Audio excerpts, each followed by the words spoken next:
help destigmatize the view of the homeless as those who are dirty, those who are unkempt, those who don't look like us. Okay? Now, the founders, Glenn and Evelyn Irving Jackson, they were homeless themselves. And at that time, they made a vow that they would do something to impact those that they found around them. And we have been blessed to witness the beautiful outcome of their hard and diligent work. As of June the 30th, 2008, the Trinity House assisted over 205 adults and 135 children avoid homelessness. Oh, that's worthy of applause. That's worthy of applause. That's a lot of people that have been helped. And so they were able to help these people and also help 62 adults, and probably more than that, to divert homelessness altogether by coming to Trinity House. So today, we will show you the faces of homelessness. And there are faces that look just like us and like our children. It's that person that works hard every day, just like you and I do, to provide for our families, to put food on the table, clothing on our children's back. They're just like us. But unfortunately, due to circumstances beyond their control, they were just experienced setbacks. It could be a tragic accident. It could have been a mental health issue that came upon them. Whatever the case might be, they're people just like us.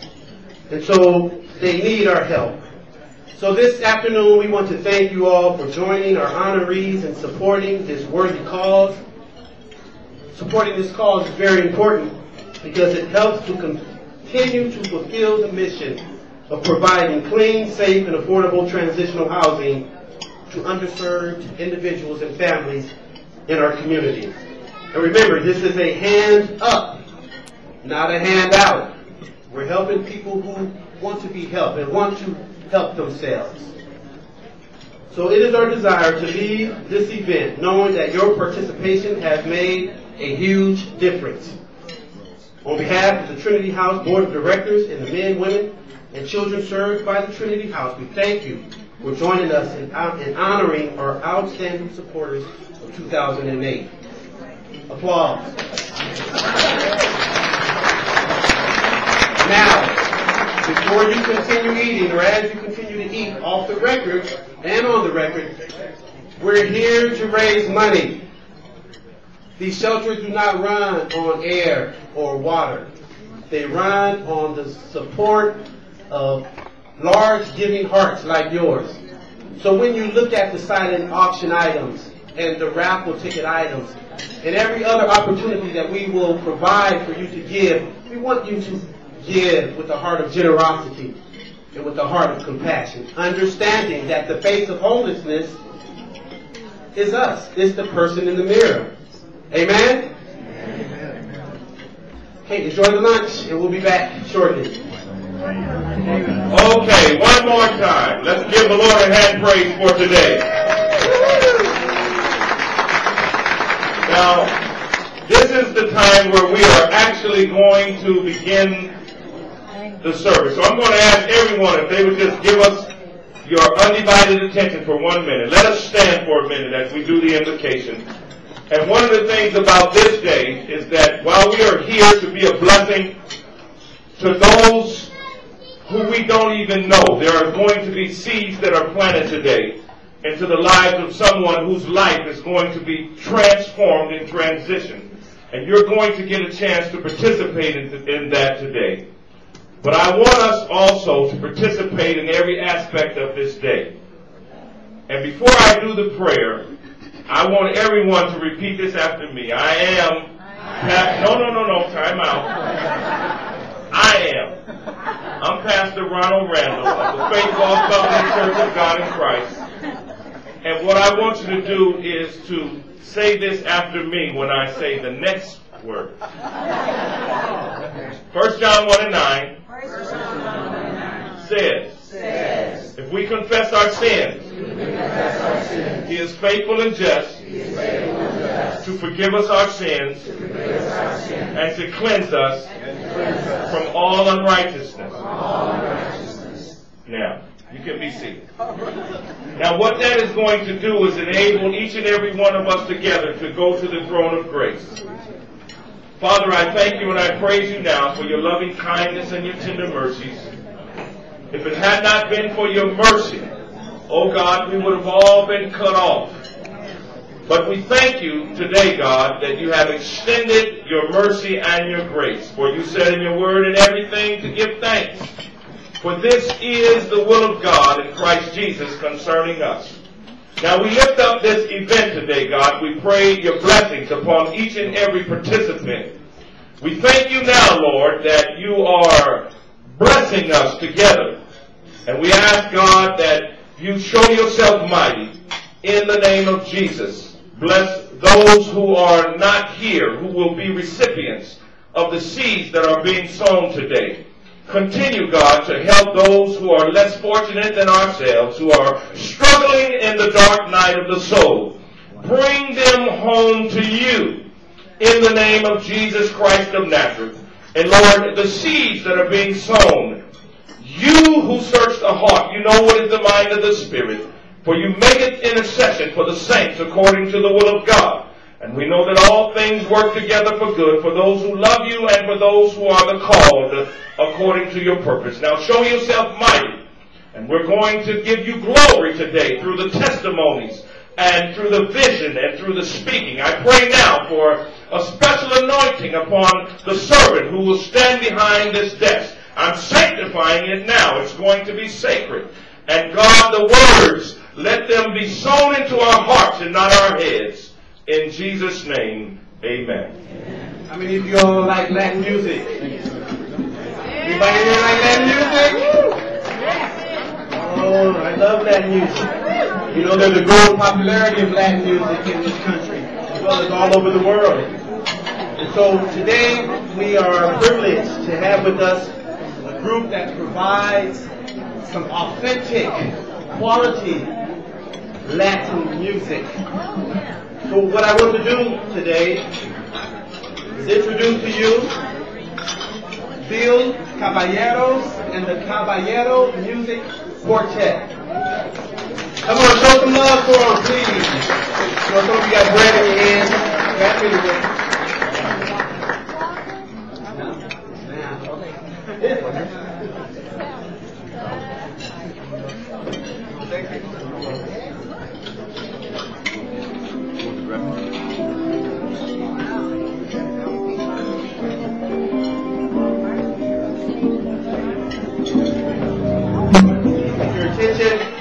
I want to point your attention to the silent auction that is taking place along the sides of the wall. We have a lot of wonderful, wonderful opportunities that are out there for you to go and take a look at and make a bid. I understand that there are some hot items going right now. Costco, Starbucks, Cheesecake Factory gift package is really getting a lot of activity. So you really need to go, if you have made a bid, you need to go and check it because it may have gone up. Let me tell you some of the stuff that's moving. The picture of the father and son standing on the fence. San Diego Zoo Wild Animal Park passes. Starbucks baskets. Reuben Fleet Science Center passes. Belmont Park passes. Dave and Buster coupons.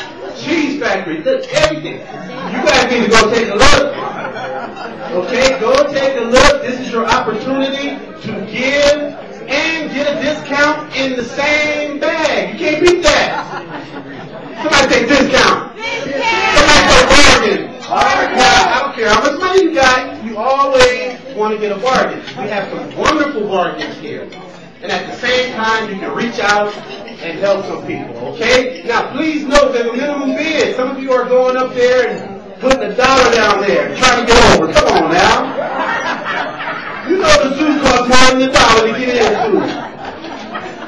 So don't even try, okay? Note the minimum bid and then bid accordingly. Raise it up. Hey, if you're smart, go ahead and look. If you know something up there is worth $100, someone has bid $20, go ahead and bid $50 and lock it up. You understand? That's right. You're still getting the deal. Lock it up. Another thing, you guys, we have some opportunity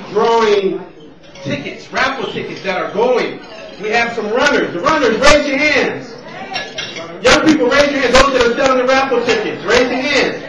You guys need to see these people and get some raffle tickets. They don't cost a lot. And look at some of the prizes that are available. We have this first prize. The total amount of money, the first prize is 10% of the total amount. So if we raise $1,000, how much will you win? $100. What about $3,000? $300 for a simple donation. For a simple donation. So we have that as the first prize. Second prize is one night stay at the DoubleTree Hotel. It includes breakfast. So you can, husbands, you can take your wife, get away from the kids, from the hustle and the bustle, just spend one night. Date night. Free! Somebody say free. All right, third prize is a dinner cooked by San Diego Fire Department and tour. I don't know what that's going to taste like, but we know they burn the food, they'll be able to put it out, right? So we know they got that covered. So listen, take advantage. That's all about that, just like that. Take advantage, please, of the raffle tickets, the silent options. How many of you have purchased $25 worth of raffle tickets? Raise your hands.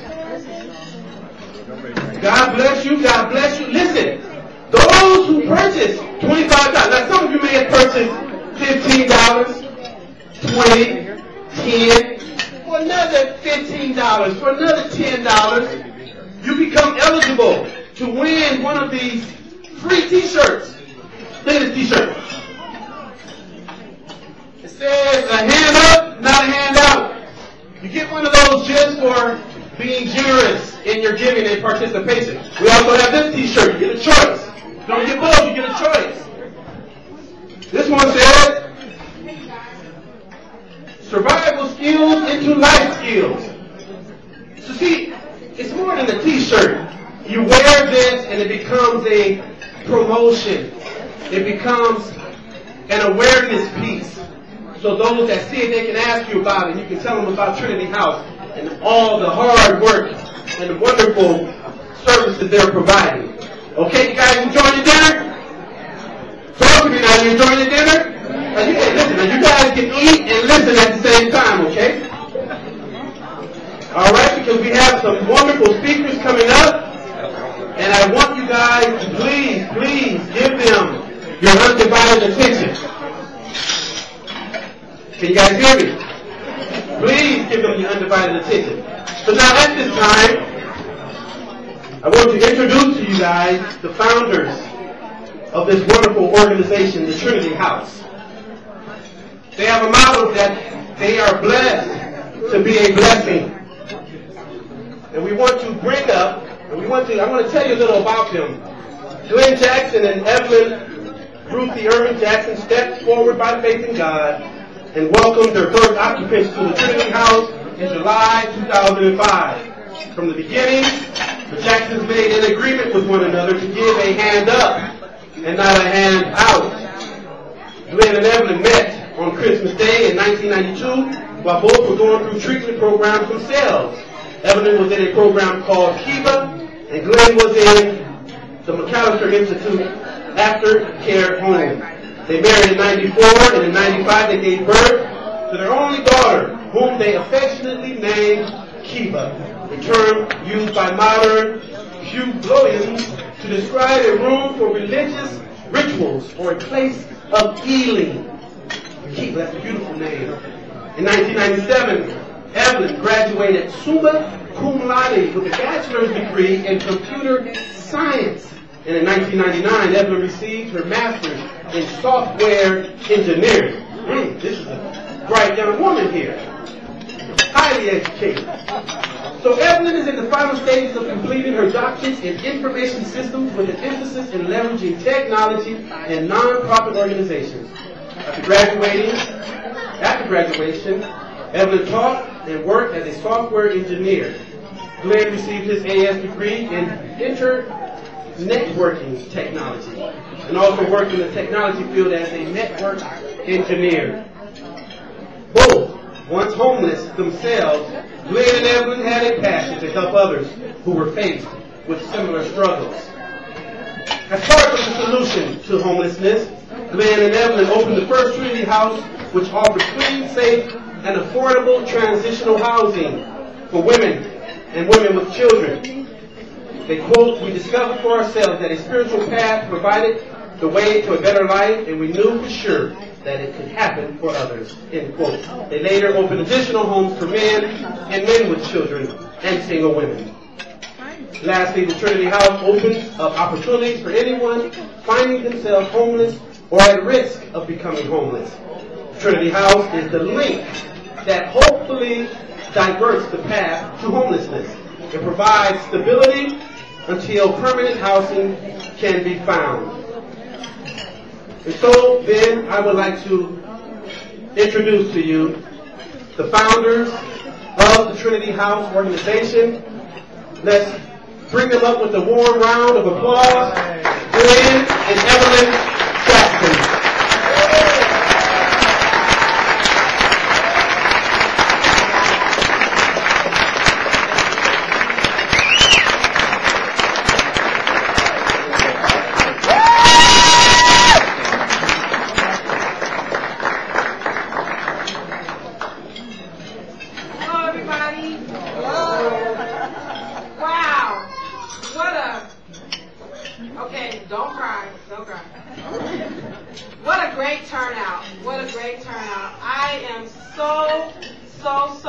Very appreciative of everyone that came today. We have made it for 3 years. Can you believe it?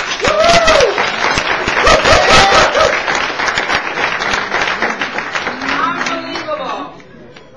First of all, there's some very, very, very special people in the house, and I want to give acknowledgement.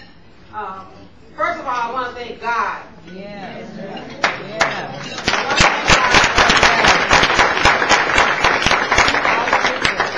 Even though he tricked me, but I want to thank God for just allowing us to participate in this wonderful, wonderful ministry. 3 years ago when we started this, honestly, I didn't have a clue as to really what God was doing. And I'm so grateful I didn't have a clue. Because I'm sure I probably would have run the other way as quick as I could. But I've come to really, really understand how blessed it is to give. It's far more blessing to give than it is to receive. You guys, please acknowledge our vendors and maybe spend a little change with them. They pay to be here, so I really, really would like you all to spend some time visiting our vendors. We have Soul Purpose. We also have Art Fob.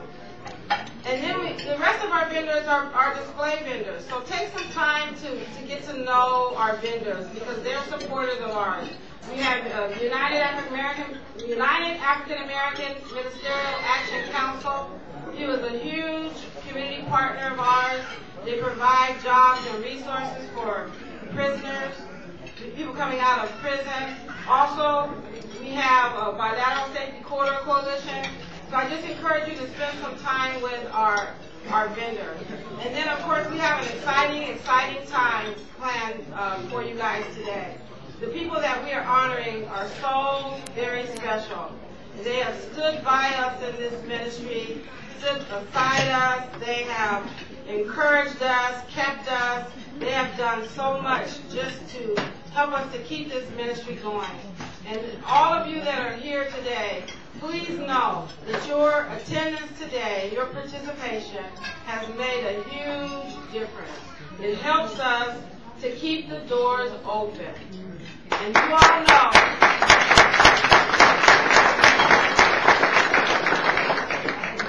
you all know, what this economy is like today. And we've been hit just like everybody else, but we've managed to keep our doors open. Glenn, should I need some time for Glenn to talk? Because I can go on and on. Come on. No, that ain't right. Well, I'd just like to thank everybody for being here personally. First of all, I give all praise and honor and glory to my Father who sits in heaven. who's given us this opportunity to participate in this ministry. It's just been a blessing. I thank God for saving me and my wife and my family. I just want to give the men a shout out in the back corner. We couldn't have did it without you. I thank each and every one of you for being here.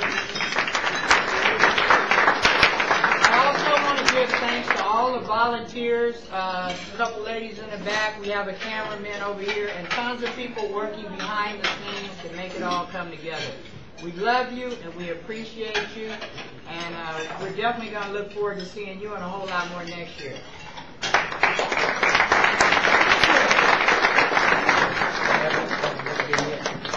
Oh, my MC directed me here. He's on his job.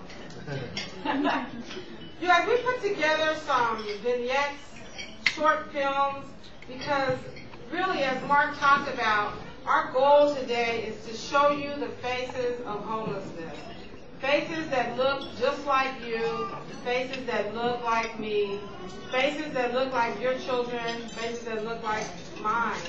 And so the goal of these vignettes is to give you an insight into some of the residents that actually live at the Trinity House, some of the residents that are here today. You'll be able to hear little pieces of their story, not much, but just little pieces of their story, and I really hope you enjoy it. At this time, I would like to introduce to you all our keynote speaker for today.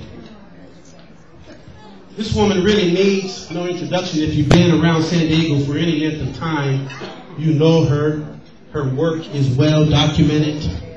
But let me share a little bit about her. Dr. Weber is recognized nationally and internationally for her groundbreaking work to establish the discipline of Africana Studies. She has authored numerous articles and chapters and books on Marcus Garvey, Black nationalism, and Black studies. Dr. Weber is the co-author of a new text on Africana Studies that was released in spring 2007. From 2006 until from 2002 until 2006, she served as the president of the largest international organization of professionals in the field of Africana Studies, the National Council for Black Studies. She also chaired the Department of Africana Studies at San Diego State University for over 15 years. She has been selected Outstanding Faculty 5 times and was selected Outstanding Young Woman in America twice. Currently, she is the only African-American chair of an academic department at San Diego State University, a campus of over 30,000 students. Dr. Weber is director of the Academy for Effectively Teaching African American Studies. And this academy retrains current teachers in Southern California on effective tools for teaching African American students. She is also the executive director of the Association for African American Educators in Southern California. She's the co-founder and director of the W.E.B. Du Bois Leadership Institute for Young Black Scholars through the NAACP, and co-director of a summer institute in Ghana at the University of Legon. She's also a member of the 38th Street Church of Christ and a board member of Southwestern Christian College in Terre, Texas. And I want to mention here, which is even more outstanding, is that Dr. Weber is the mother of 2 children. Akila is a medical doctor in Ohio, and Akil is a college student in San Diego. Now I understand that there are other things on her resume, many of them too numerous to mention, but suffice it to say that this person has been one of the most outstanding contributors to the San Diego community. So at this time, I would like to present to some of you and introduce to others, Dr. Shirley Ann Weber. Good afternoon. One more time. Good afternoon. Good afternoon. I am truly, can you hear me? Yes. You can. Good. I am truly honored and blessed to be here. I want to thank Trinity House and its staff for inviting me and for their persistence in getting me here. Since I met them, I've been around the world twice, and they have continued to follow me and make sure that I got here. I think they even had one event that conflicted with me being, I don't know where I was, going to Atlanta or somewhere, and they changed the event. So I said, okay, they're going to get me, so I'm going to stay home for a minute and come on to this event. But I'm just truly, truly grateful to be here and feel very, very blessed to be a part of this event, to see so many of my friends and colleagues, and those of you who have an interest in such a very, very important subject. A lot of things are never on my resume, but depending on which resume they sent. And so I added things about my Christian life because that's very important to me. It also did mention that I'm a child of sharecroppers out of Arkansas, and that I was raised in the projects of Los Angeles. And so I know what it's like to be considered at the bottom of life. And yet I also know the power of love, the power of community support, the power of those who reach out, reach down, and pull you up. That small things make a difference in our lives. And so as a result of that, I'm very conscious of the fact that we all have the ability to change the conditions in which we exist. I always said I was born in the projects, but the project was never born in me. All right. And I'm also ever conscious of the fact that oftentimes there's just a small step between where I am and where the others are who didn't make it with me. That's right. And so I always give praise to God, to my church, to my mother and father who have the strength and perseverance and vision to make a difference for their children. This is an important topic, a very important topic. And I think like many of us, we have been involved in some capacity with the concept of homelessness or the homeless for many, many years. You know, if you're like me, you give to various activities, you give to events, you participate in the Alpha Project. You know, I take young people to give breakfast to those who are there and try in some way to make a difference. 8 of my years of my life, most of you know I served on the school board here in San Diego City Schools. And during that time frame, we put together programs for children and families who were homeless.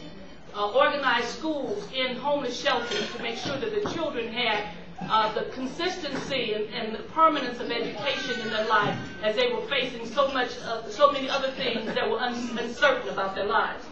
And so all of us have been involved at some point in participating in this issue of what happens to those who lose their resources, who lose their permanent shelter, and all the kinds of things that happen with that. And so I spent some time doing that.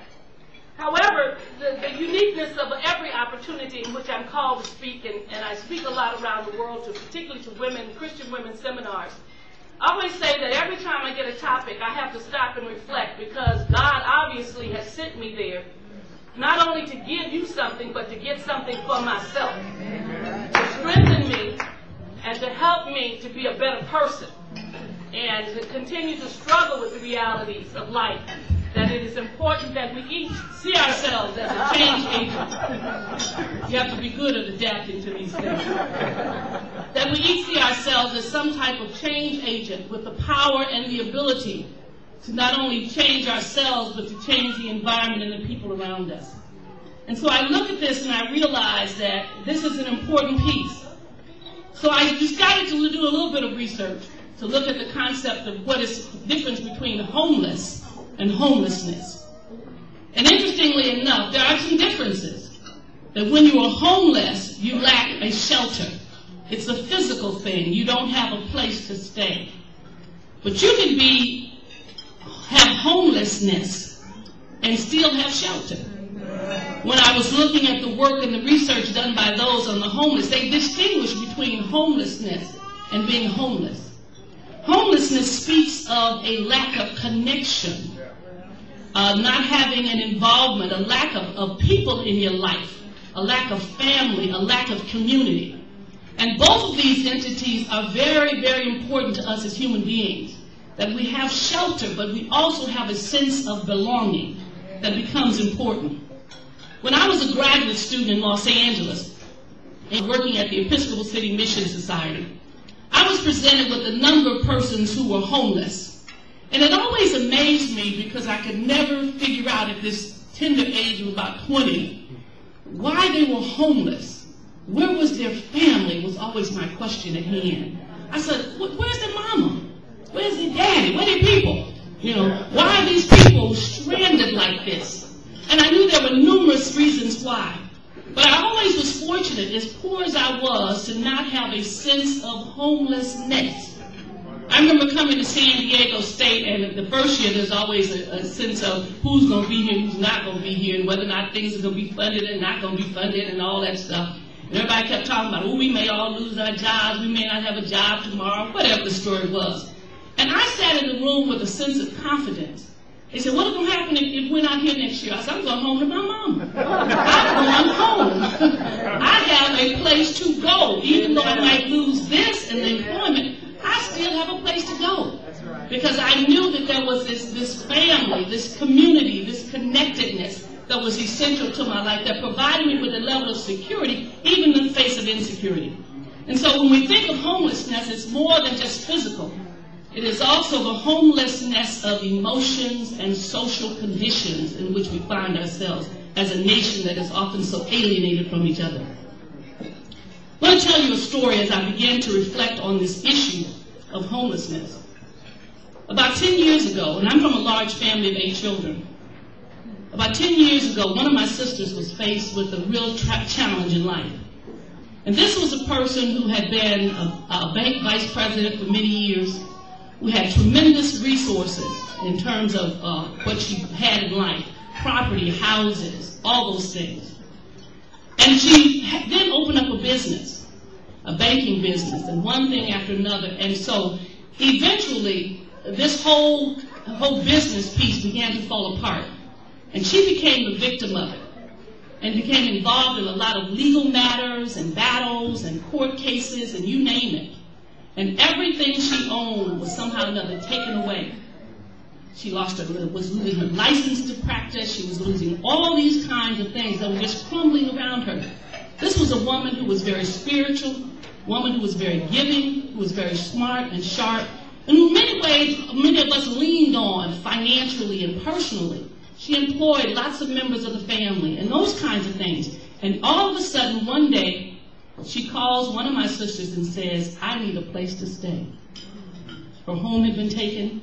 Everything had been locked down. And this was a strong woman who was now without resources, without a place to stay. And it brought home to us, wow, how quickly life changes.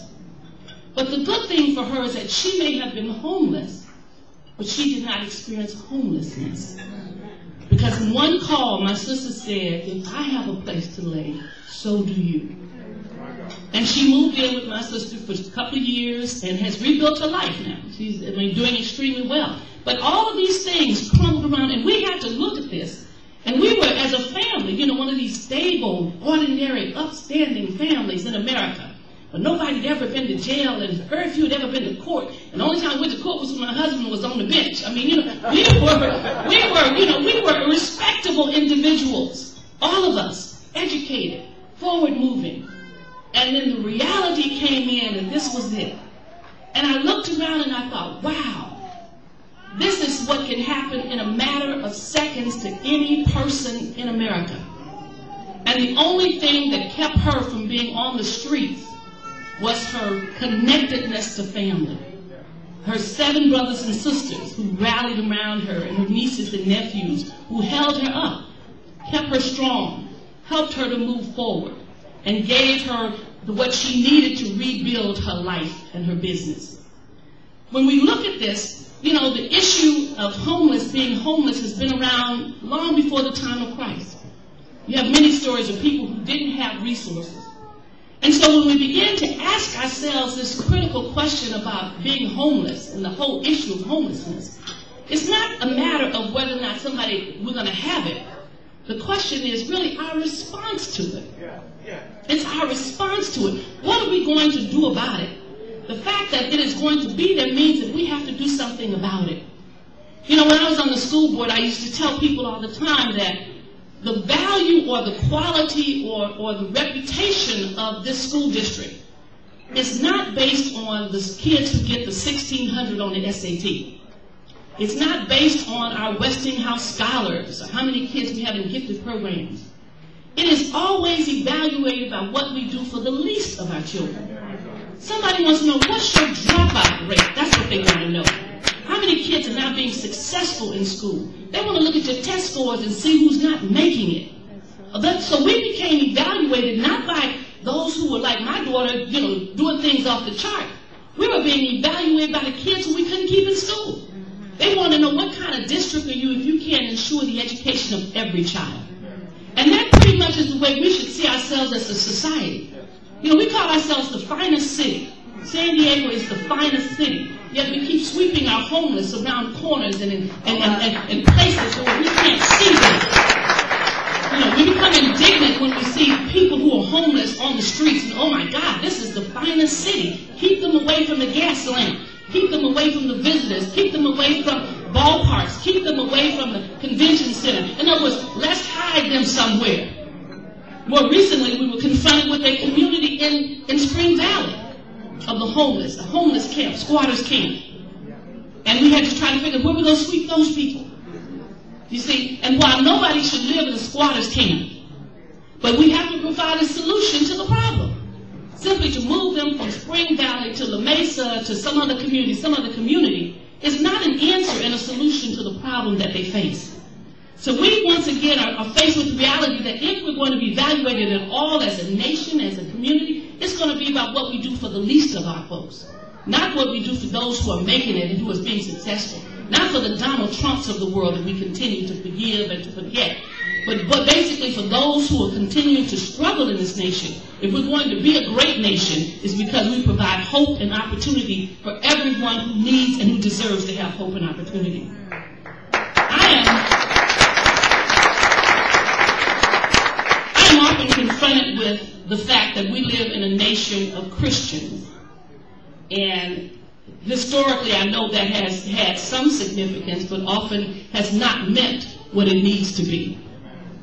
That there ought to be some correlation between the number of churches we have and the outreach that we have. Yet there really isn't any correlation. We build bigger and better churches and have more and more deprivation and poverty, less outreach. We can build churches. We have more churches than any other institution that I know of. You look through the list. We have more churches than we have banks. We have a church, at least that I know in the black community, on every corner, sometimes 2 and 3 on a corner. I've been down Market Street where there's one on each end of Market Street and across the street.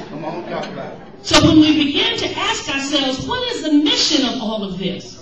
Where is the spirituality that accompanies the development of these institutions? Do we brag about the size of our preacher's house and car?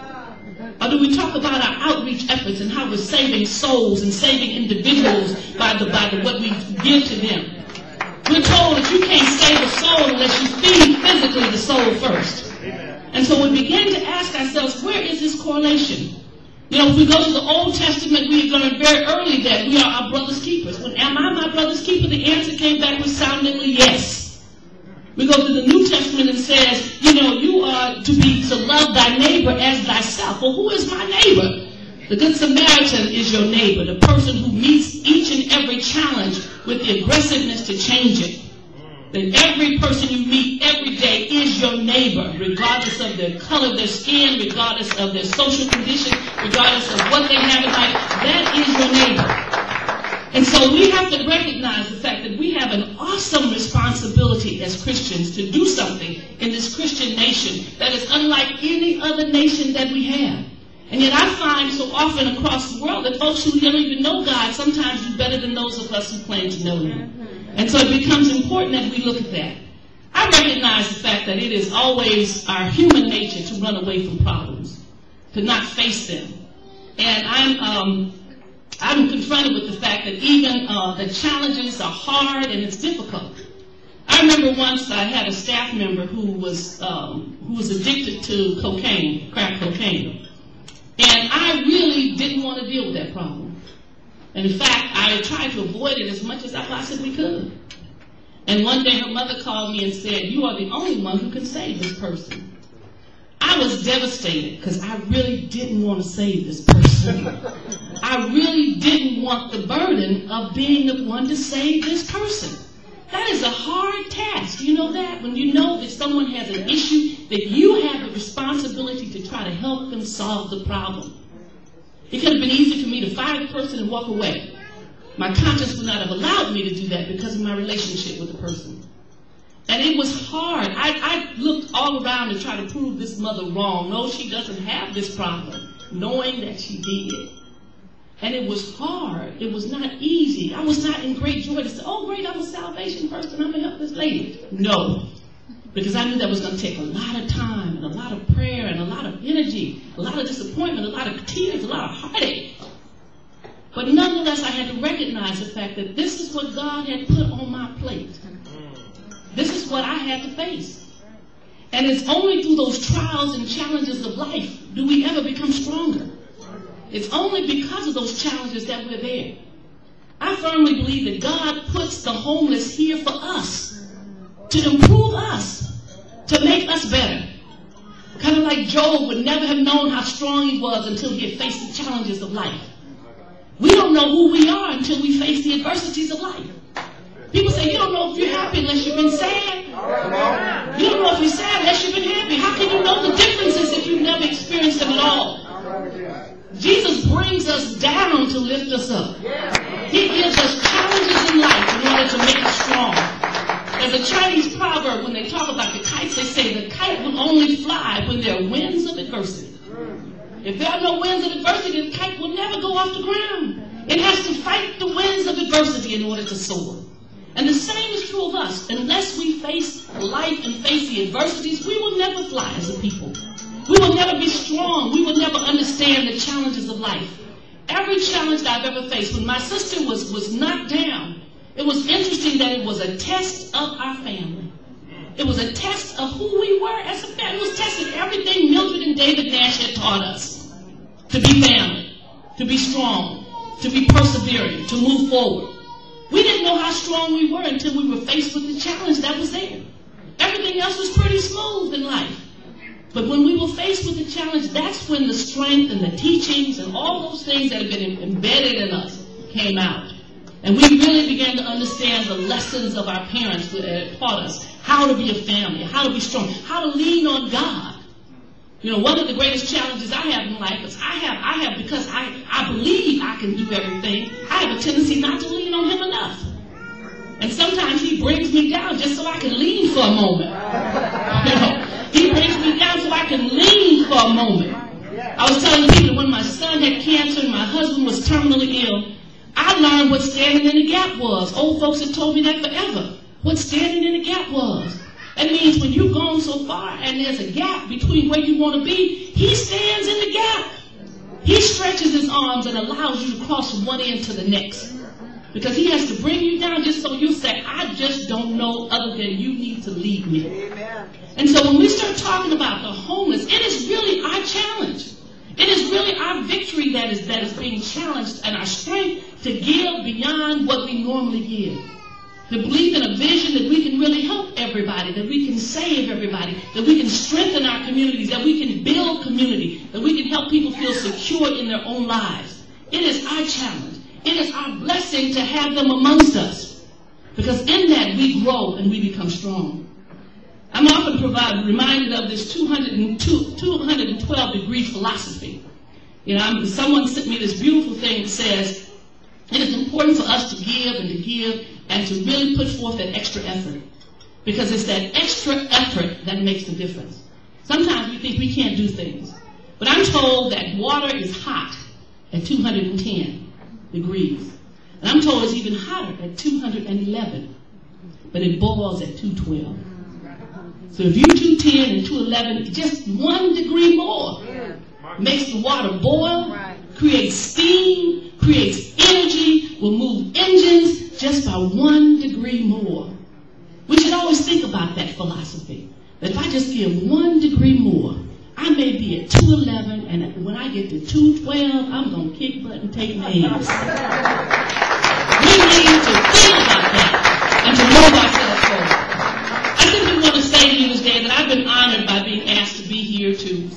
things that I hope will motivate you to look at this whole issue as your blessing and your challenge. Because the face of homelessness is everybody in this room. All of us have been faced with someone in our lives who's been without shelter. The question is not, are they going to be there? The question is, are we going to be there? What are we going to do about it? What do we have to offer? I'm always reminded of Fannie Lou Hamer at the Democratic Convention that's coming up in a few days, but when Fannie Lou Hamer was at the Democratic Convention in the early 1960s, she often told a story about the power of us to bring change and how we have the ability to do things.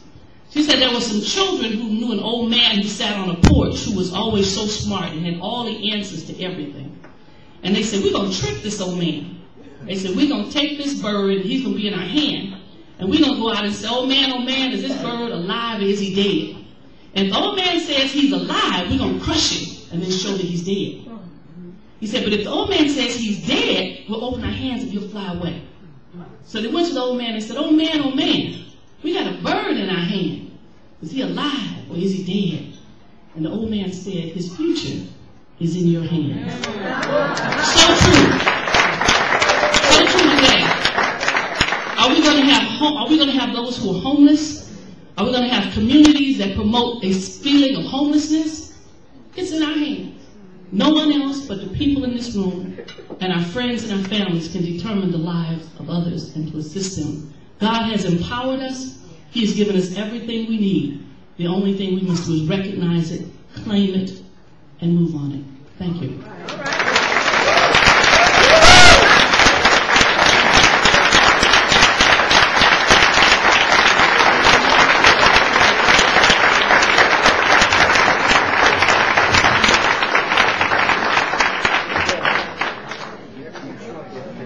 Well, my main motive for starting the Trinity House was to just share the good news of what Jesus Christ has done in my life and where I started out and how I got to where I am now.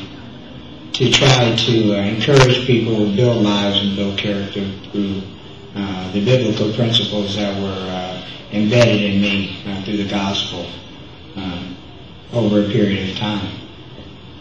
I believe also that God prepared us for this work, although we didn't know that He was preparing us because we both were once homeless at one time. And so throughout our journey of being homeless, we learned some lessons that we could use to give back to those that are now facing homelessness and different life issues, and to give them hope that someone cares, and if they need a hand up, not a handout, that someone is there to help them and along this troublesome period in their life.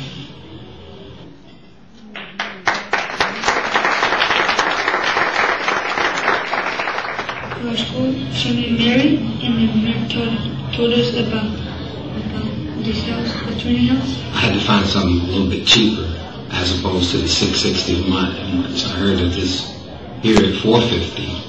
Dan, who was a fellow, I guess alumni from this house, a member of the Fold Church, says, hey, I know a place, and introduced me to the Trinity House. I found this program. The flyer was posted on bulletin at Options South Bay Recovery Center for Women. And that's how I found it. That was recommended by a person that I had been dealing with when I was on the inside, and I called up and went down and spoke to Evelyn at her office, and it sounded like a good idea. I liked what I heard. They seemed like they were pretty nice people, and haven't been disappointed so far. And we used to never live here. We used to go to school, and then sometimes we came over there where they helped us and stuff. Like my mom was talking to this lady right there. Like that day, that same day, in the night, we came, and then like from right there, we started living here. I want to present again to you the founders of Trinity House, and they will present some awards to some outstanding contributors to the organization. So I bring up again Glenn and Evelyn Jackson.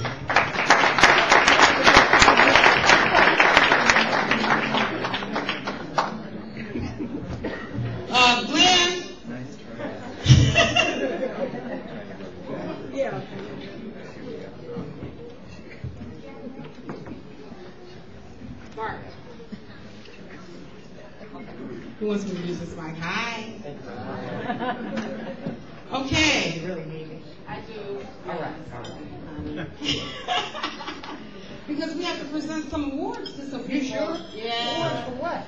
Oh man, I'm telling you, these people have been some great supporters of ours. They deserve recognition, and we want to recognize what they have done over the last year. So I'm going to start out with our first honoree, and actually there are two people, and it's Stevie Pascal and Lisa Cobb. Okay? Stevie. Let me tell you about Stevie. Stevie was an employee of Kohl's stores. Have everybody heard of Kohl's? Yeah. Kohl's does a wonderful thing, y'all. And what Kohl's does is they encourage their associates to participate in the community. And Stevie rose to the occasion. Let me tell you a little bit about Stevie. Stevie was born in the Salt Lake City Hospital. His family moved around the country, mostly between Utah, California, and the East Coast, where his father was from. Still fond of traveling, Stevie returned to the U.S. and began working for 2 travel agencies. I like that motto of one of those travel agencies that said, "See the world before you leave it." Stevie says he was certainly blessed to see the world, and he's lived in San Diego for almost 30 years. While working at UCSD Hospital, Stevie had the opportunity to visit the NATO unit and participate in holding infants who came into this world on a prayer. That's wow. Participating with charitable causes is always rewarding. And I can tell because when Stevie worked with us, he was just so gung-ho.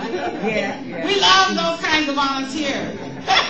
The ones that are really, really gung-ho. After getting involved with Kohl's department stores and the Kohl's Cares for Kids program, it was a given that Stevie would volunteer for the Trinity House. This other organization that he volunteered for, they make angel hearts, right? And then they give those to kids with special needs. So I bet that organization was blessed to have you participate as well.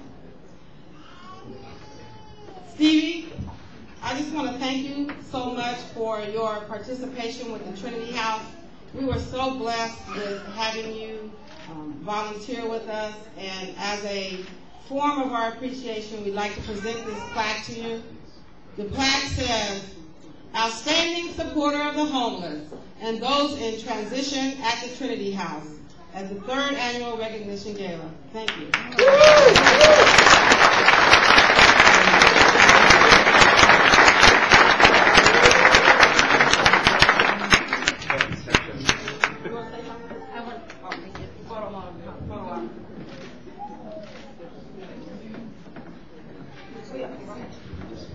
Just a small word is that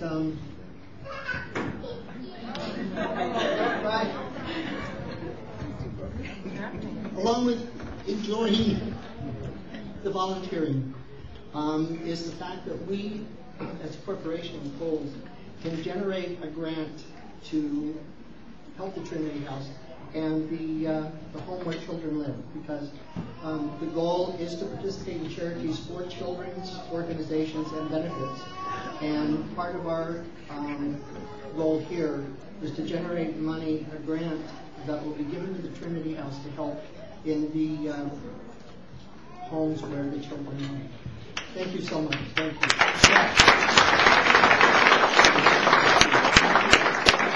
Another Kohl's dynamo is Lisa Cobb, and unfortunately Lisa couldn't be here today.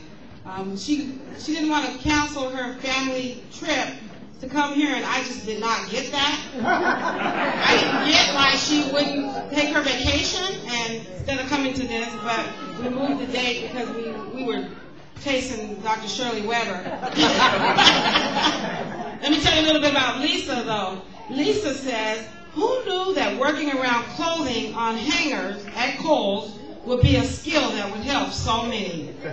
Lisa met Evelyn one day in the parking lot of her church, and I told her that she needed volunteers, that I needed volunteers to help at the Trinity House. I'm trying to read this in a different tense than this, but kind of tricky, huh? Work your thing. I'm working.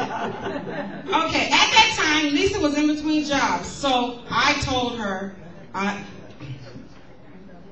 let me do this again. I'm going to read this like I'm Lisa. How about that? All right, here we go.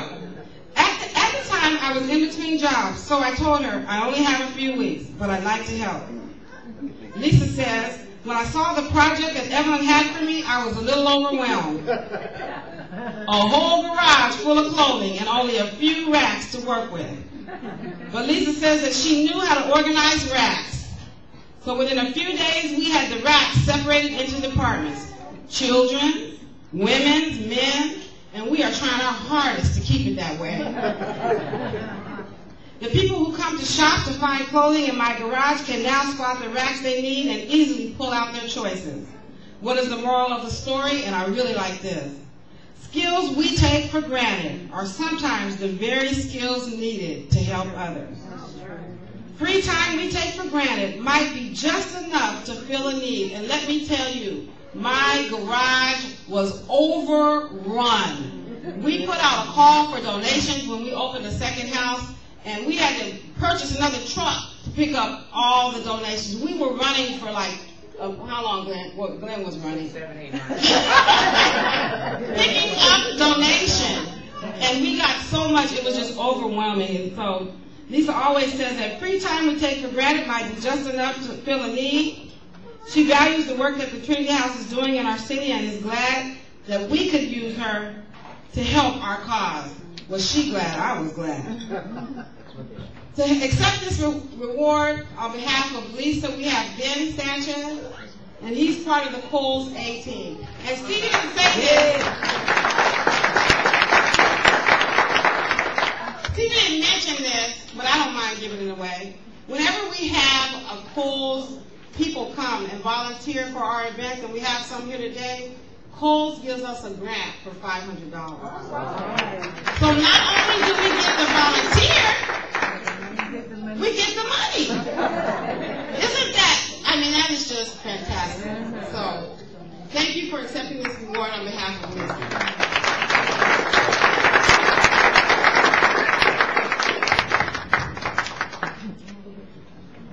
Okay. Our next honoree is not only a person, but a whole group. And it's Brad Weiss and his home group of Paseo Del Rey Church. Brad, round of applause. Yeah, it's like Paseo Del Rey in the house. Paseo Del Rey Church is a church that is right down the street from an area of town where one of our houses in. We call it Trinity 1, and it's in Rancho Del Rey. And so they were so shocked that we had a house in that area, but also that they didn't know about us. And so then when they found out about us, they were like, well, you're exactly what we've been looking for. And so that was wonderful. Let me tell you a little bit about Brad. When my wife and I were newly married, we were searching for something to fill the emptiness in our lives. Pat, which is his wife, her boss, invited us to attend his church. It was a large church that welcomed us as long-lost children returning home. It felt great. Brad says, I struggled with the concept of giving my life to Christ, but one Sunday night we heard a guest speaker who was part of a Jews for Jesus organization. I listened in awe as he told us God's plan of salvation was first for the Jews and then for the Gentiles. Being Jewish by birth, I knew that this man could relate to my struggle. Talk a little bit about the home group, because not only is Brad being honored, but his whole home group. So you guys are probably saying, what is a home group? Some of you may know. You may call it something different at your church. But Paseo Del Rey Church started home fellowship as a way to connect members to share on a more personal level. There was a sermon, I guess, that was given at your church, sermon series speaking on how to bring the church to the community in which we live, which is very key. Isn't that exactly what Dr. Weber was talking about? Bringing the church to the community. Evelyn had a meeting with a member, John Dickinson, who's here. Wave your hand, John. And I shared the Trinity House. They have been seeking a way to minister locally, and the Trinity House fit the bill. Isn't that, I'm thinking about your speech, Dr. Weber, how you talked about churches and how they need to reach out to the community. And Purcell Del Rey Church did just that with us. Brad says, being involved with the ministry of the Trinity House opened his eyes as to how blessed and how he was and how he needed to share that blessing with others. They visited us without any expectations, just wanting to be able to show the love of Christ to what society views as the least of these. Here's what the makeup of the home group looks like. The makeup of the home fellowship is, there is a teaching leader, which is John, and a host home, Brad and Pat. Now, what their group did specifically, we'll move away from this for a minute, because what their group did was, we've had about 5 babies born at the Trinity House. And one of the ladies that, and this is only one example, but one of the ladies that was having a baby, she had nothing. And what Brad and his home group did is they just embraced her, and they had everything she needed, they brought. They made sure she had, what is that? What do you have to have when you have a baby? A car seat? They made sure she had a car seat at the hospital. I mean, when she got home, her room was just, down to the bumpers in the crib. And I'm like, girl, you are blessed. This home group just embraced this particular lady, and one of her pictures will show up on the collage there. And so, Brad, just things like that I just really, I'm at a loss for words. Can you believe that? Me being at a loss for words. But the home group really embraced this girl. So Brad, on behalf of the Trinity House, we thank you. Brad Wise and his home group. The home group, who's here from the home group? Would you guys stand up or raise your hand? Stand up. Home group. This is the home group.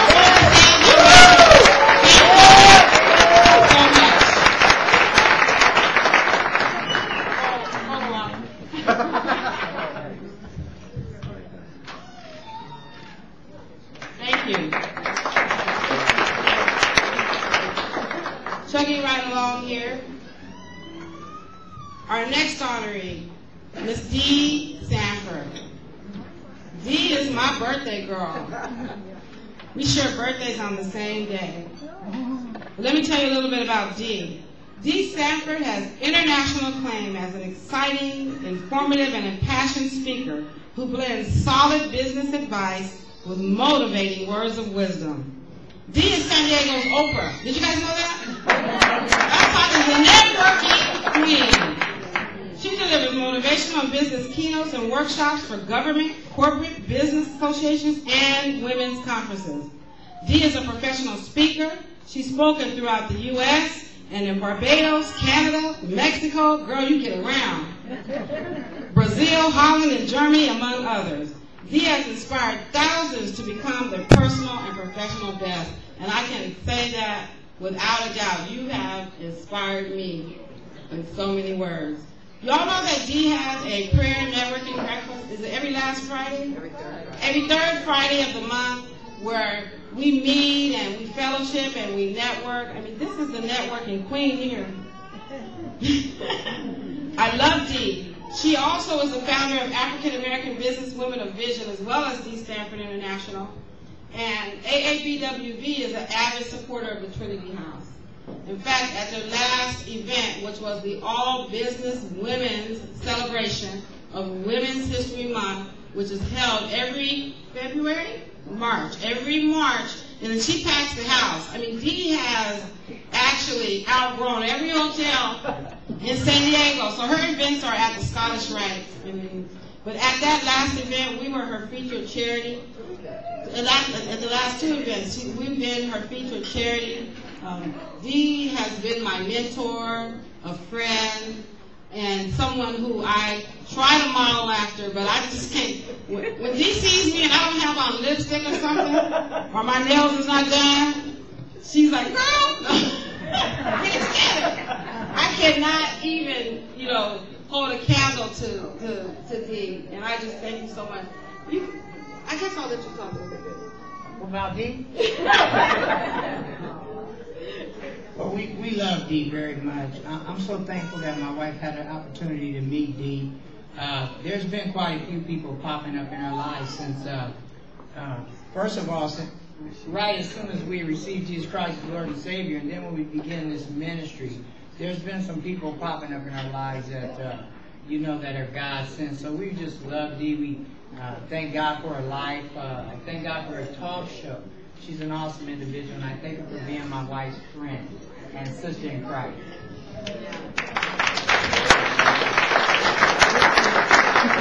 Thank you, Dee. On behalf of the Trinity House and all the residents served and the board of directors, we nominate you as, or honor you as our honoree of 2008.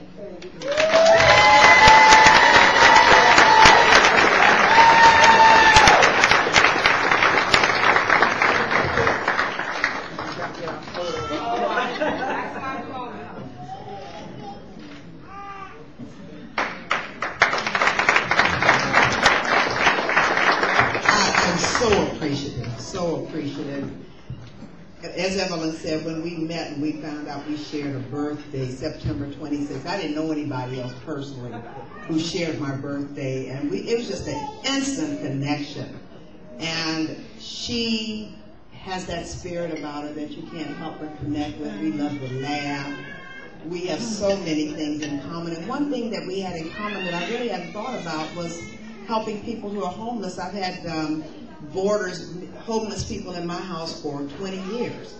People who needed a place to stay, I've taken them in for 20 years. I think I'm on probably the 5th or 6th person now. And I never thought about that, but God placed me here to help. When I met Evelyn and I saw the work that she and Glenn were doing, my heart just went out to them. I said, I don't have a lot of money, but I know some people who do. And my whole thing is visibility. Can I maximize your visibility? And that's what God allowed me to do through the television show and through the African American Businesswomen Division and through the All Businesswomen Celebration, is to showcase. And because I have my own business, I can showcase anybody I want to. And so I showcase these people. I didn't have to ask anybody permission. Let me showcase the people who are really doing something. A lot of times we showcase people who are getting paid to do what they do. But I was so impressed that Evelyn and Glenn had gone into their pocket and bought houses themselves out of their own resources. They became a nonprofit later on because they really needed to become a nonprofit for the work that they were doing. But they began because God blessed them, and they bought a house out of their own resources. And many of you would not buy a house for somebody else to live in. You know, you barely make the note on your own house. We're not blessed like John McCain to have so many houses. We got to ask somebody how many we have. You know, maybe one day we'll get there. But, you know, he has resources. His family, they help a lot of people. But they have houses that they put people in, trying to get them off the street. I was impressed the fact that they have people living there with children who would have been on the street, living in a motel. So I just salute them. Let's give them a standing ovation. Have done what so many of us would not be able to do. I salute you.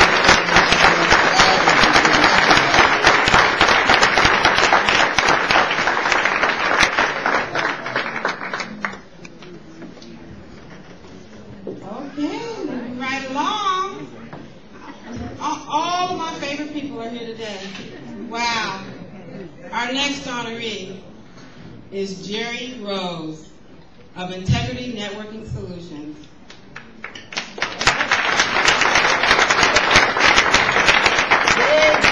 Jerry is just awesome. I met Jerry through Dee, actually. Because of Dee's group, African American Businesswomen Division, and Jerry is a member of African American. And as you can see, he's not African American, and he's not a woman, so that kind of tells you there, her group is pretty diverse. Jerry Rose, owner of Integrity Networking Solutions in Oceanside, California, works with people in business who want to attract the right prospects and generate more referrals. A degreed engineer from Rochester Institute of Technology, he spent 20 years in management with 3 Fortune 500 companies. In 1994, Jerry became self-employed. Growing up in a rural community in upstate New York, Jerry learned a strong work ethic from his father, the owner of a wholesale retail bakery for more than 20 years. I couldn't believe this, Jerry, when I read this. At age 13, Jerry learned to get up at 2 a.m. You hear that, Kiva? Where's my daughter? At age 13, Kiva, Jerry, learned to get up at 2 a.m. so he could fry donuts in the family business. He carries this forward in all that he does today. Jerry has won numerous awards for helping people in the communities where he has lived and worked. He personally built 3 nonprofit networking organizations, one comprising 64 members in a community of 3,400. His book series, Unlimited Prospects, Unlimited Referrals, has received outstanding reviews in the business community and is available on his website, www.integritysd.com. Today, Jerry is known as a networking dynamo. With more than 20 years experience, Jerry's personal and professional mission is to help people help themselves. And I know that he's going to kill me if I don't say this. No, I'm not going to say it. I'll say it later, Jerry. You know what I'm talking about, huh? No? I'll say it later. All right. Jerry has been involved with the Trinity House for over 2 years. Each year, Jerry sleeps outside during the Trinity House yearly Sleep Out Saturday for the Homeless phenomenon. Who's familiar with the sleep out we have every year? Every year, you guys, we sleep outside. We hardcore. We sleep outside like homeless people to raise the awareness of homelessness. And every year, Jerry is right there with us. And I know his wife, Belinda's like, what's going on, Jerry? Why are you sleeping outside? We can sit here. But he's done it with us year after year. Jerry is a strong advocate of the homeless, and Jerry's heart towards the Trinity House has led him to donate time and services valued at nearly $25,000. All right. I mean, this man offered to be mine. I don't want to say you're my professional coach in case I'm not doing too well up here today. Am I doing okay? You're my coach, president. Oh, okay. Then I can say it. Jerry has been my professional coach, and he's donated that time to the Trinity House. All right. We have a call every other Monday, like clockwork. My phone rings at 8 o'clock. By the way, Jerry, can we move that time to like 10? Yeah, that's my time. From now on? Oh, that's the opposite. Okay, 11. Wait, we'll talk about that later. This guy calls me every other week, and we talk, and when I get off the phone with him, let me tell you, I can do anything. Obama, you need a vice president? And I can be at my lowest point. Jerry is such a great motivator. His networking, his heart for us. Jerry sees beyond what everybody else sees. And I don't know how you see that. I wish everybody could see what you see, Jerry. And I just want to tell you, thank you so much. This is just such a small little thing that I can do, we can do, to tell you how much we appreciate you. That's because we don't have enough money to pay you what you're really worth. But we will one day. And I just can't. You're paying me already. All right. Yeah.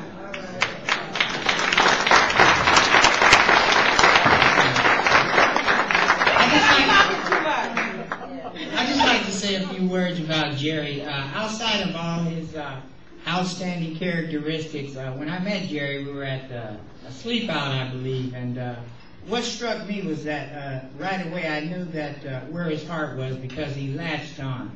And we had a guy doing a barbecue, a guy bringing the meat, and when he took his equipment, I set up mine, and we stay up all night at the SOS just about, and barbecue and just fellowship. And so I thank him for just being my brother in Christ and hanging out. I know where his real heart is, so I love you, man. I love you too.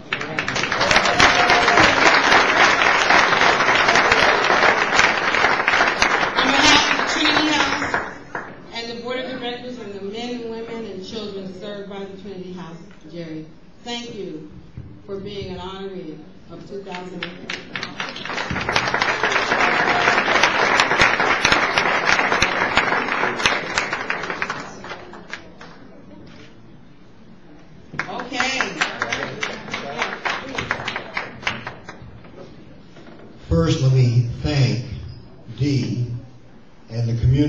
for allowing me to get involved over the last couple of years.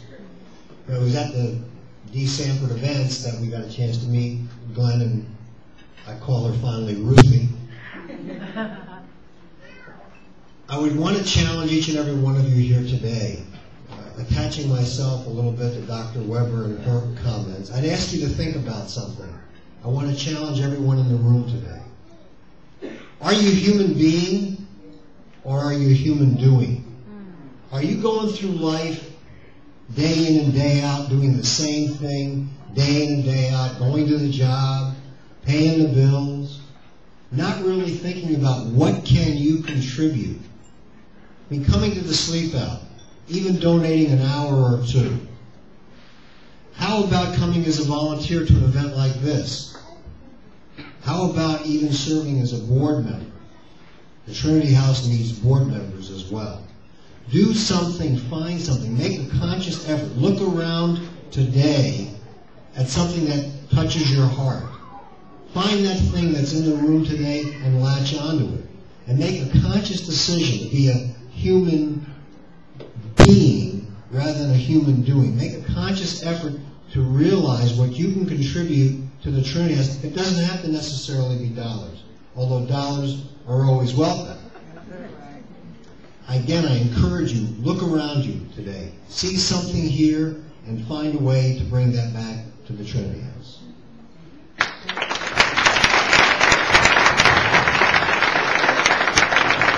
better say this before you kill me. We work with groups who want to share their resources and the homeless in need of a hand up, not a handout. That's all right.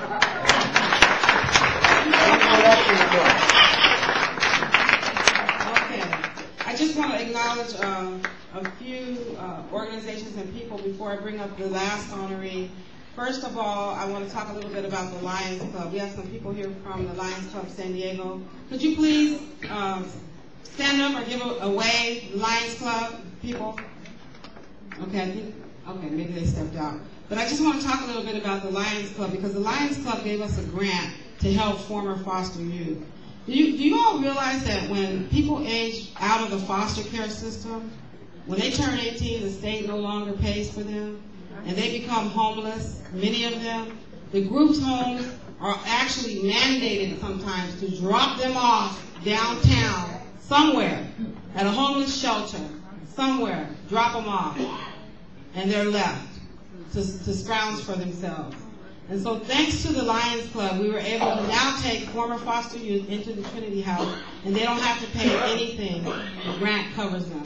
So I just wanted to talk a little bit about that, and also acknowledge the Rock Church homeless ministry. The Rock Church is in the house. Yeah. Huge ministry. These people go out. They have the bread of life. They go out into the trenches. They go to Balboa Park and feed the homeless. In fact, what happened was they were feeding so many people, they had to stop feeding them because they got too much attention from the city, and the city says, no, you can't just go feed people in the park like that. But I really wanted to acknowledge the Rock Church and what they're doing, and thank them. They sponsored residents coming into the house, and they've done numerous things, so I just want to take a moment to do that. All right. Is my mom still here? Because when she saw that she was a special surprise honoree, she about had a fit. But I couldn't tell her because she might not come. But we want to give a special tribute to my mom, Granny.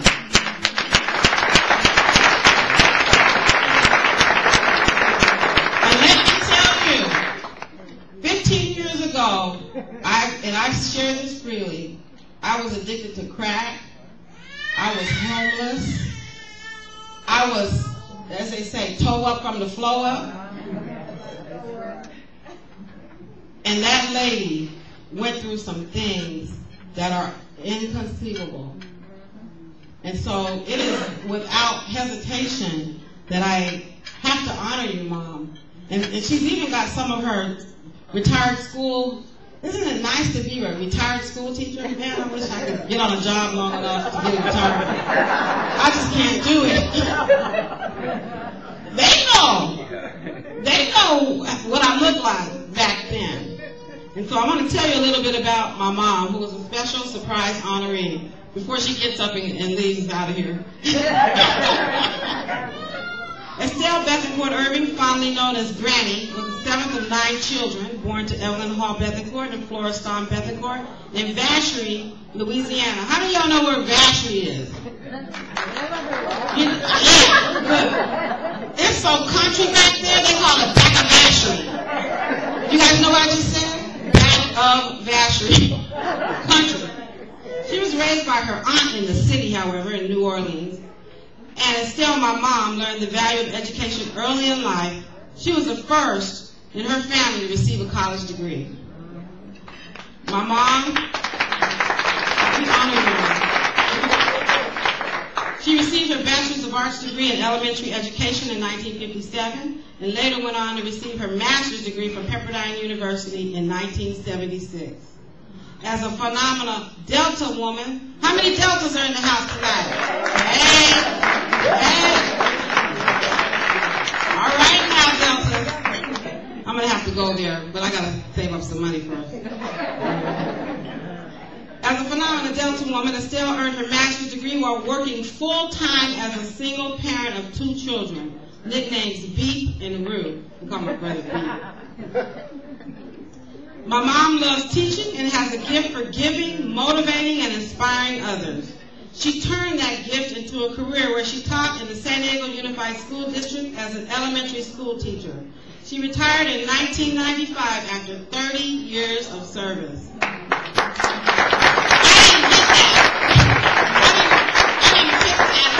didn't get that part of it, working for somebody for 30 years. Woo! My mom is well known for her beautiful crochet blankets she makes, and no one that she has known for too long gets by without being blessed with one of these handmade treasures. My mom became involved in the Trinity House by default, but she has no one to blame but herself, because she gave her gift of giving to me, her daughter. As an example, one time, Granny heard of a Trinity House resident that was graduating and moving into a home with little or no household goods or furnishings. One call by Granny to her network of friends, and the graduate's home was almost entirely furnished by Granny and her friends, just from donations.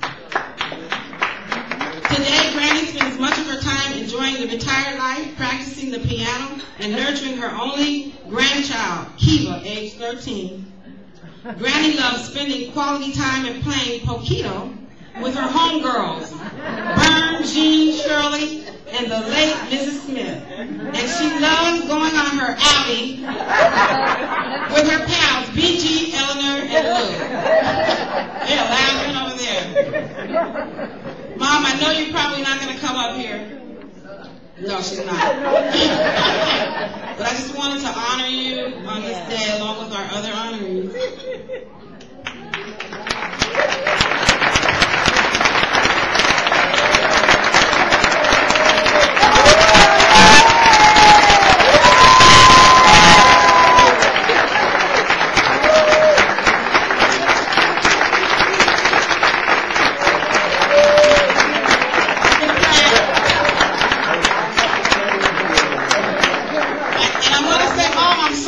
For all that I ever put you through, and I'm sorry for what I'm going to put you through in the future.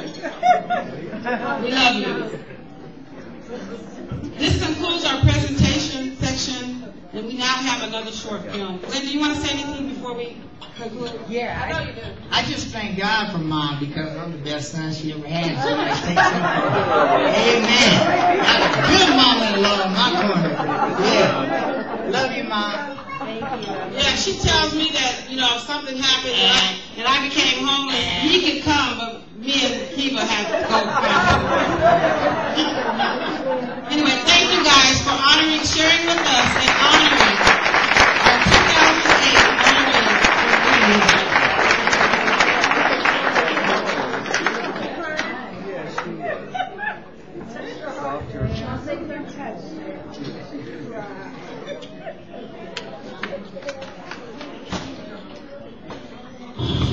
every day. I am I go to church. In fact, I went to church today. I go to church on Sunday, and go to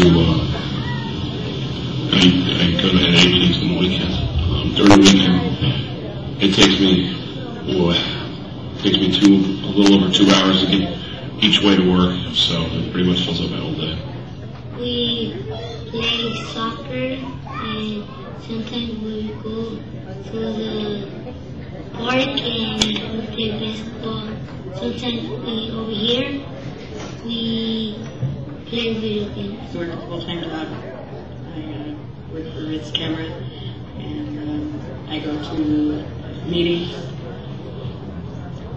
And I have 2 kids, so my time is pretty consumed. What I do for fun is that I try to go to the park often, play basketball, play football, just pick it up, just be at the park, just taking it right there, so I don't have to stroll, just enjoy just life, just enjoy being outside, not inside or locked up, and being sober. What I do for fun is watch TV. Sometimes I go to the park and play basketball with some of my friends. Sometimes I go skate with my friends.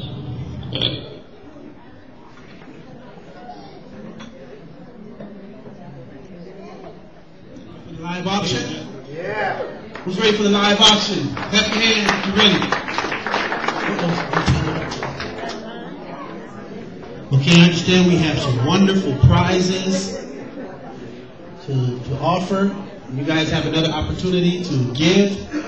That's what the auctions are. You're giving. You're still giving, okay? And today we have with us, if I can find it, a special guest auctioneer. You guys already know who he is. You know, some of you, when you hear his voice today, it's going to take you back a little bit to what you were doing, when you were doing things, when the music he was playing. That's all right, as long as it don't take you too far back. Let me tell you a little about our special guest auctioneer, William Tayati Howard. He is a second-generation broadcaster. His parents were radio personalities in the 1940s and 50s. His mother, Dorothy, is credited as being one of the country's first black female personalities in the broadcast industry, and later toured with the late Duke Ellington and his orchestra. Tayati is a graduate of San Francisco's Columbia School of Broadcasting and a radio, television, and film major at City College. June of 2008 marked Tayati's 36th year in San Diego radio. He is currently the host of the Lights Out Lounge that plays Monday through Friday from 7 to 11 p.m. Monday through Friday, 7 until 11 on 98.1. He's also the host of Coffee and Jazz with Tayati, Saturday mornings from 6 to noon. Saturday morning from 6 to noon. You can catch him. Okay? And that's, again, 98.1. Tayati has received numerous honors and awards throughout his broadcast career, including William Tayati Howard Day, declared on July the 31st, 2007 by President Pro Tem Anthony Young, the mayor and members of the San Diego City Council. The 5th annual President's Volunteer Service Award was also given to him by the United States President George Bush, and Citizen of the Month from Congressman Bob Fielder. Bill was his twin brother. Tayati has 2 daughters representing the 3rd and 4th generations of broadcasters. His youngest daughter, Mercedes 20, can be heard on Clear Channels 933 in San Diego on Saturday evenings during prime time. So now, I want you guys to put your hands together, show some love for the smooth sound of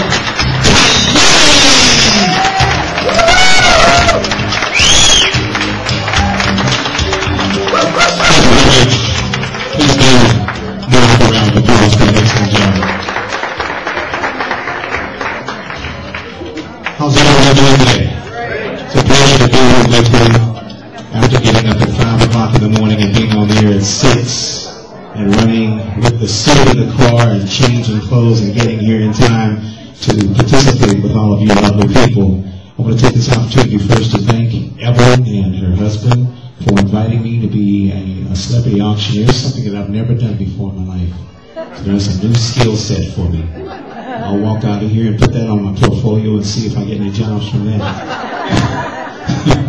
The radio station asked me, said, "You're a celebrity auctioneer? What are you doing? Are you selling horses or what?" I said, "I don't know, film at 11.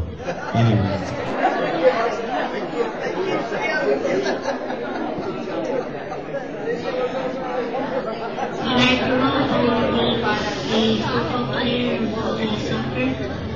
If I can, I'm gonna be a chef, but like if I wanna do that, I gotta get my education and go to school. Eventually I do want to get out on my own. It's hard for me at this time because I am working a minimum wage job, so it's, eventually I do want to get on my own. It's not my only plan to get a car of my own. I just want to graduate from college and stuff, and probably just want to be like a professional soccer player or something, you know? My goals, my future plans are to keep going to school, get to college,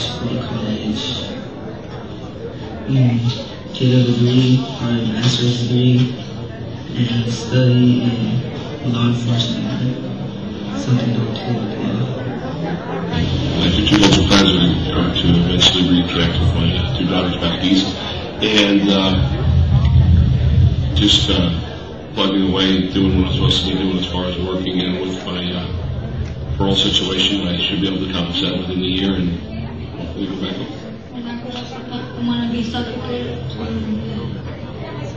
to teach like other kids, or probably a coach.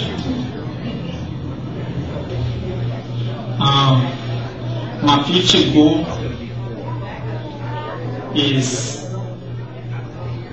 for one goal, but I mean it's a couple things that would help me get that one goal, which would be getting my kid in my place and raising them to a part where he grows up better than what I did, and having a father there with them, something that I never had, because I don't ever want to be on my kid's life, and I mean, I know what it feels like.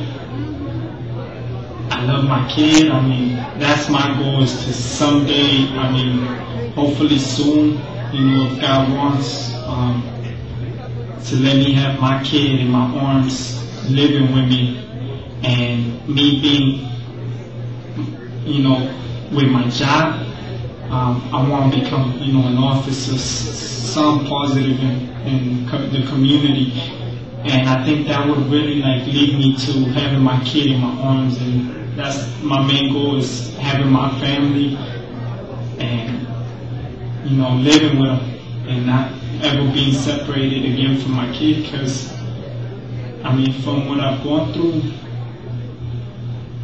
I don't ever want to see my kid go through it, and it ain't easy. I mean, not being able to see your kid and knowing that he's going, just something, that's my main goal, is having my kid in my arms, and that's the only goal I really got.